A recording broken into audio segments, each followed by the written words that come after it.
Next Bangla politics, বাংলার রাজনীতি।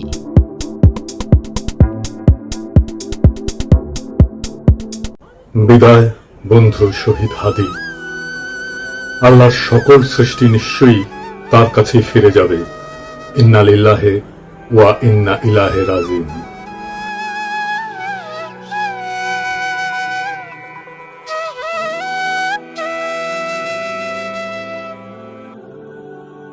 ফ্যাসিবাদ বিরোধী সংগ্রামে আমাদের সহযোদ্ধা বীর শরীফ ওসমান হাদি আমাদের এই পৃথিবীর মায়া ছেড়ে চলে গেছে। সৃষ্টিকর্তা তার শহীদ মৃত্যু কবুল করে তাকে জান্নাতের উচ্চ মাকাম দান করুন। হাদির শহীদ হওয়ার খবরের পরে সারা বাংলাদেশ শোকে বিহ্বল এবং ক্রোধে বিক্ষুব্ধ হয়ে উঠছে। চারিদিকে নানা ঘটনা ঘটছে। প্রথম আলো ডেইলি স্টারে আগুন দিয়ে ভস্মীভূত করে দেওয়া হয়েছে। ছায়ানটে আক্রমণ করা হয়েছে। 32 নম্বর যেটুকু অবশিষ্ট ছিল সেইটুকু মোটামুটি জয় বাংলা করে দেওয়া হয়েছে। বাঙ্গু সুশীল প্রগতিশীলরা একসাথে ঝাঁপে পড়েছে আমার উপরে, আমি নাকি এসব করাই দিছি। একবার এরা কয় পিনাকির ডাকে কেউ আসে না, আবার এরাই কয় আমি মব করিচ্ছি। কি বিচিত্র এই বাঙ্গু সুশীলেরা। অথচ আপনারা জানেন গতকাল পরিস্থিতি শান্ত করার জন্য আমি কি না করেছি। এমনকি ডেইলি স্টারের সাংবাদিকদের যারা উদ্ধার করছে তাদের সাথে সার্বক্ষণিকভাবে যুক্ত থেকে কাজটা সুচারুরূপে যেন সম্পন্ন হয় সেটা আমি দেখছি। প্রিয় দেশবাসী, ডেইলি স্টার অফিসে ভেতরে অনেক সাংবাদিক আটকা পড়েছে। আপনারা মেহেরবানি করে সেনাবাহিনীকে আটকে পড়া সাংবাদিকদেরকে উদ্ধার করতে দিন।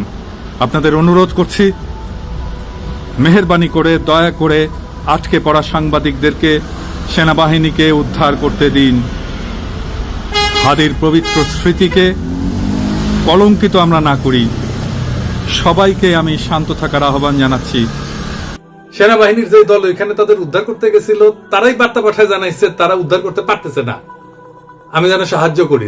যাই হোক, তবে যদি কেউ বলে যে প্রথম আলো ডেইলি স্টারের আর ছায়ানটের বিরুদ্ধে অবিরাম ফাইট দিয়ে গেছি, আমি তাদের জয় বাংলা করার ইচ্ছা পোষণ করেছি, এটা সত্য। এর জন্য যদি আমরা দায় দিতে চাই দিতে পারে, ফেয়ার এনাফ, আমিও দায় নিতে রাজি আছি। তবে সাথে উদিসি আর সিবিবি জয় বাংলা করতে চাইছি, এবার হয় নাই, হবে ইনশাল্লাহ। আমি প্রত্যেকটা ইনস্টিটিউটকে অসংখ্যবার তারা কি কি আকাম করতেছে সেটা দেখাই দিছি। বলছি সংশোধিত হইতে হয় নাই। আমি প্রথম আলোর সামনে জিয়াফত করেছি, দাবি ছিল প্রথম আলো ডেইলি স্টারের সম্পাদকীয় নীতি পরিবর্তন করতে হবে, করে নাই। তাদের শয়তানি চালায় গেছে। কয়েকদিন আগে ডিসেন্ট দেখাইলো কিভাবে জামাত, বিএনপি, হেফাজত আর আওয়ামী লীগের কর্মসূচিতে সহিংসতার ভাষা প্রথম আলোতে আলাদা আলাদা, পুরা ভাষা আলাদা। এক একটা সংগঠনের জন্য এক এক রকম ভাষা। আওয়ামী লীগের জন্য সবচেয়ে সফট, কোনো পরিবর্তন নাই। জিয়াবতে আমাদের পিটায় তাড়ানো হইলেও সে কি উল্লাস ডেইলি স্টার আর প্রথম আলো সাংবাদিকদের। তো এটা বলে মানুষদের মনে থাকে, মনে না থাকলেও আমরা মনে করাই দেব। এখন প্রশ্ন, ছায়ানটে কেন হামলা? ছায়ানট কি গান শিখায়?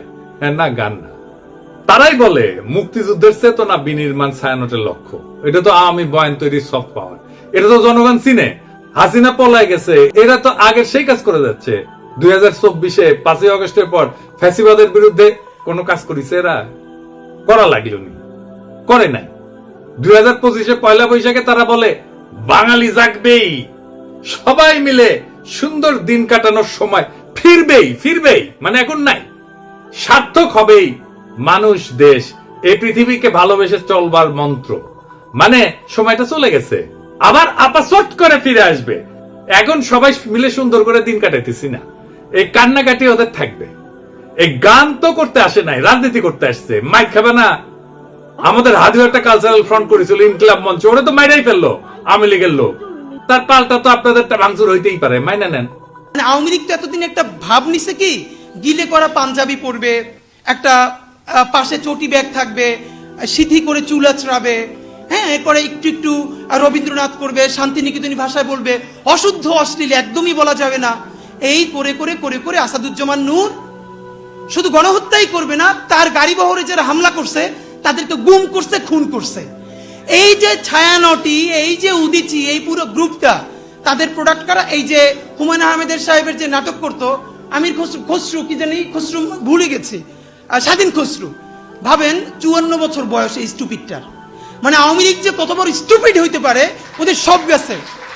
মানে ওরা এই দুনিয়ার সমস্ত নারী অধিকারের তো টেন্ডার নিয়ে আসছে, নারী অধিকার নিয়ে কথা বলবে, ওরা সংস্কৃতি কর্মী। এই যে একজন মহিলা উপদেষ্টা, তার ছবিটা পিছনে রাইখা যেই ভাষায় যা বলতেছে, এইটা তো ছাপরি বললেও হয় না, এটা দুনিয়া কোথাও নাই, এটা কোনো ক্লাসই নাই। মূলত আওয়ামী লীগ এই ক্লাসেই বিলং করে। তো আওয়ামী লীগ যে এই ক্লাসে বিলং করে, এইটা যাতে ধরা না পড়ে, এই জন্য তারা এইরকম গিলে করা পাঞ্জাবি, অনেক বুদ্ধিজীবী তাত্ত্বিক, এই যে তাদেরকে দিয়ে দিয়ে দিয়ে দিয়ে প্রচুর ভেগ কথাবার্তা বলাইতো। আপনি অর্ধেক বুঝবেন অর্ধেক বুঝবেন না, আলো আধারি ভাষা, চর্যাপদের মতো, মানে বিরাট একটা তাত্ত্বিক ব্যাপার। এই বলে বলে তারা বাঙালি জাতীয়তাবাদের নামে বাংলাদেশকে টুঙ্গিপাড়ার কলোনি বানাইছিল। আমাদেরকে এখন যেটা করতে হবে, সেই কলকাতা এবং টুঙ্গিপাড়ার কলোনিয়ালিজম ভেঙে ঢাকার বাংলাদেশ গড়ে তুলতে হবে। আর বাংলা মানে আর এখন আর কলকাতা না, বাংলা মানেই বাংলাদেশ। এই স্বাধীন পরিচয়ের জন্য আমাদের দীর্ঘ প্রস্তুতি নিতে হবে, মনস্তাত্ত্বিক লড়াই, সাংস্কৃতিক লড়াইয়ের জন্য। আমি আশা করছি যে আপনারা সবাই যে যার পরিসরে জুলাই শুধু বাঁচিয়ে রাখলে হবে না, জুলাইকে মাথা উঁচু করে বাঁচিয়ে রাখতে হবে। তাহলেই বাংলাদেশের স্বাধীনতা, সার্বভৌমত্ব বাঁচবে, বাংলাদেশ বাঁচবে। তাহাদিরা আসলে মারছে কে? হাদির হত্যাকাণ্ডের পিছনে ডিজিএফআই আছে, এটা আমার শক্ত অনুমান। প্রত্যেকটা জায়গায় ডিজিএফআই এর সিগনেচার বর্তমান। কেন কইছি?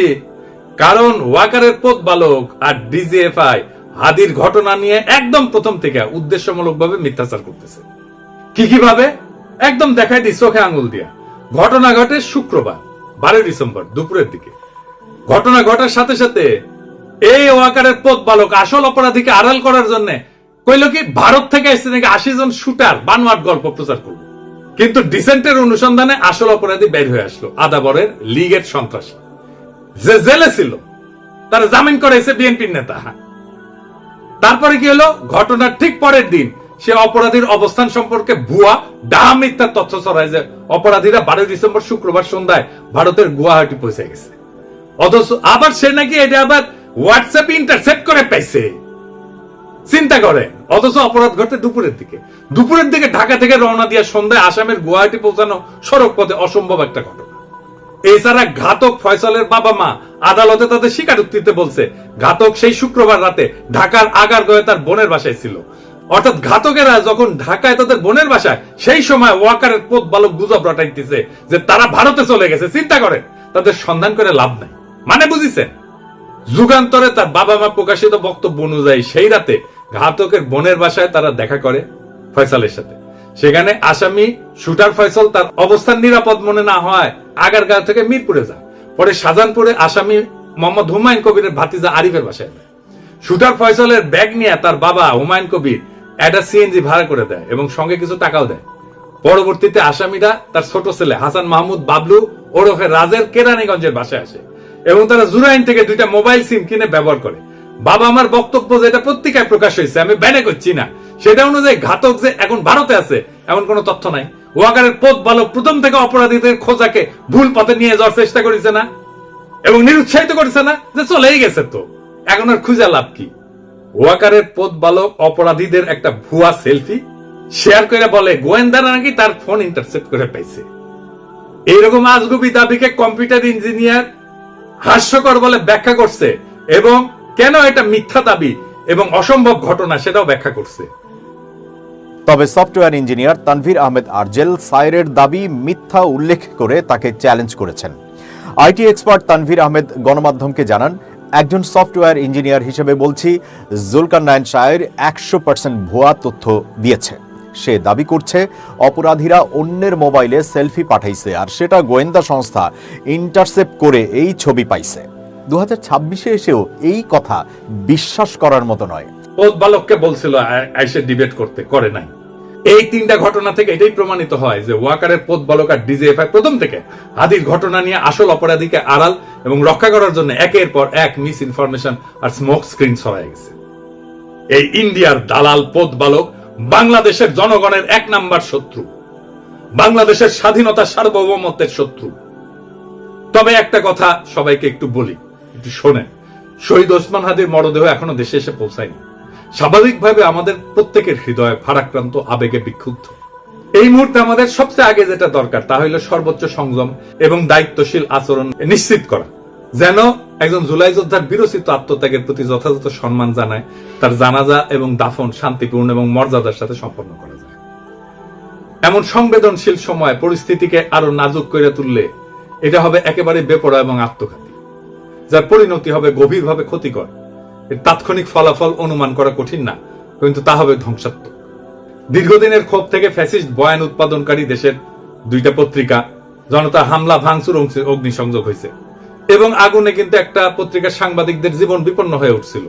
পরিস্থিতির যেন আর অবনতি না হয়, মেহেরবানি করে সতর্ক থাকবে। আমাদের তো সব কাজের দোষ। বিদেশি গণমাধ্যম চাইবে, ইন্ডিয়া চাইবে হাদির শহীদী মৃত্যুকে শিরোনাম না বানায় অগ্নিসংযোগ ভাঙচুরের দৃশ্যকে শিরোনাম বানাইতে। এটা ঘটলে আড়ালে পড়ে যাবে আসল এবং জরুরি সত্য, হাদির শাহাদাত, তার আদর্শ এবং যে শক্তির বিরুদ্ধে লড়াই করতে যেয়ে তাকে প্রাণ দিতে হয়েছে।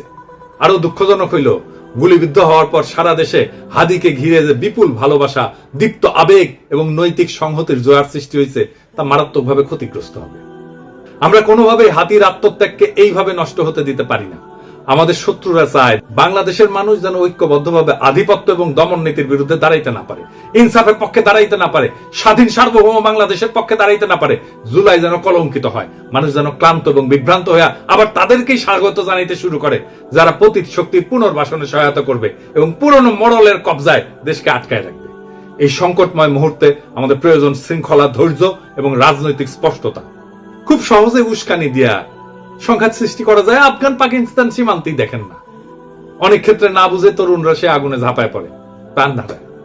আমাদের বুঝতে অসুবিধা হওয়ার কথা না কারা এই সুযোগ নিতে চায়, কারা বাংলাদেশের স্বাধীনতা সার্বভৌমত্বকে পুনরায় বিপন্ন করতে চায়। অতএব উত্তেজিত এবং ক্ষুব্ধ জনতাকে থামাইতে হবে, দৃঢ়ভাবে, শান্তভাবে, ধৈর্যের সাথে এবং অবিলম্বে। হাদির লড়াইকে রক্ষা করার জন্য, নতুন বাংলাদেশকে রক্ষা করার জন্য, বিপ্লবকে রক্ষা করার জন্য এবং যে ইনসাফ, মর্যাদা এবং আদর্শে অবিচল থাকার কারণে হাদিকে জীবন দিতে হয়েছে, সেই সুমহান লক্ষ্যের স্বার্থে আমাদের এই দায়িত্ব পালন করতেই হবে। আমরা সেটা করব ইনশাআল্লাহ। ইনকিলাব জিন্দাবাদ, শহীদ হাদি অমর হোক। আল্লাহ যতদিন বাঁচিয়ে রাখবে, স্বাধীনতা, সার্বভৌমত্ব, ইনসাফ এবং সততার জন্য লড়াই করব। এই লড়াই আমাদের জিহাদ ইনশাআল্লাহ। আর যদি আমি মরে যাই, আমি শহীদ হয়ে যাই, আমার ডান পাশের ভাই বোনেরা এই লড়াই যতদিন বেঁচে থাকবে ততদিন চালাই নিবে ইনশাআল্লাহ। ভিডিওটি ভালো লাগলে লাইক, কমেন্ট, শেয়ার করে সাবস্ক্রাইব করুন।